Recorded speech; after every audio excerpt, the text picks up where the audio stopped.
Հացի մեքենան երևի արդեն եկել է, ու որը տղերքը կգնան հացը բերելու։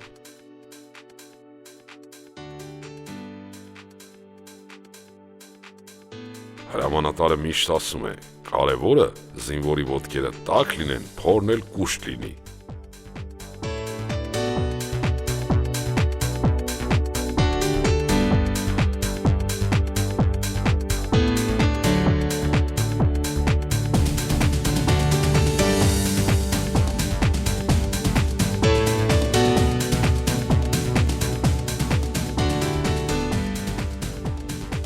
Եթե այսօր անձրև չգա, Սակոյի հետ նորից կբարձրանամ խրաման։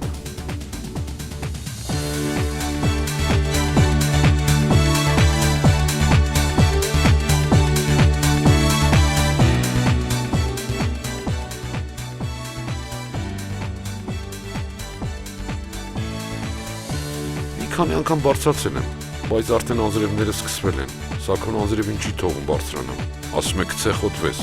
Դե ես էլ ուզած չուզած 2 ժամ սպասում եմ ներքևը, մինչև հերթափոխը ավարտվի։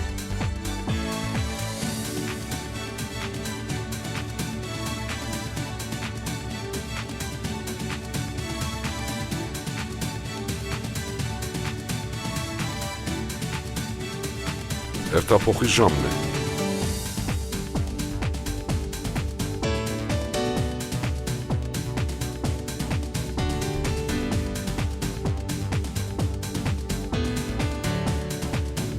Սակուն ինչ եղավ։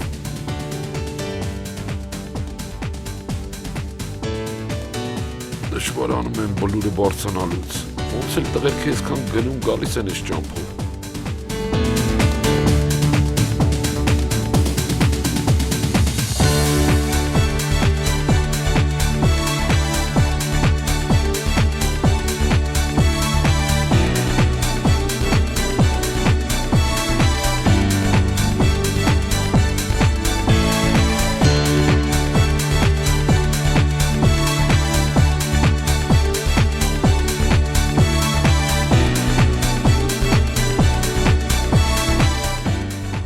Սակուն խրամատում միշտ լուռ է։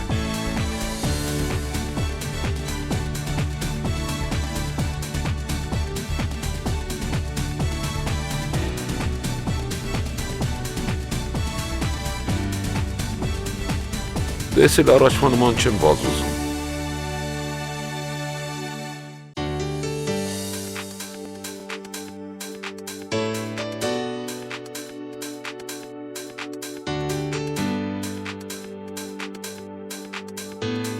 Երկու ամսից Սակոն զորացրվում է, ինքն էլ է նկատել, որ գլխի եմ եկել այդ մասին։ Առաջ խոսում էր հետս, իր տնեցիներից էր պատմում ընկերներից, ստացած նամակները իմ համար բարձրաձայն կարդում էր։ Միշտ ասում էր, որ սահմանը պաշտպանելը յուրաքանչյուր տղամարդու պարտքն է։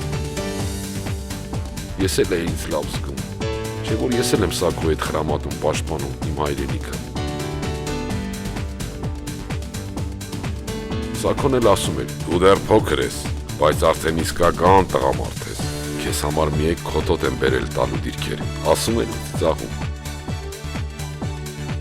Դե իսկ հիմա, ինչպես տեսնում եք, Սակոն ավելի շատ լռում է, քան խոսում է հետս։ Երևի իր ընտանիքի մասին է մտածում, շատ կարոտած կլինի, չեմ կարծում, որ իմ մասին չի մտածում։ Տղերքը եկան, ոնց որ թե հերթափոխի ժամն է։ Իջնենք ներքև, հրամանատարը քշարի ճաշարան գնալու համար։ Հրամանատարը թույլ է տվել Սակոյին, որ շարքում իր կողքին կանգնեմ։ Զինվոր չեմ, բայց վերջի վերջո զինվորի ընկեր եմ։ Տղերք, սպասեք, ես էլ եմ գալիս։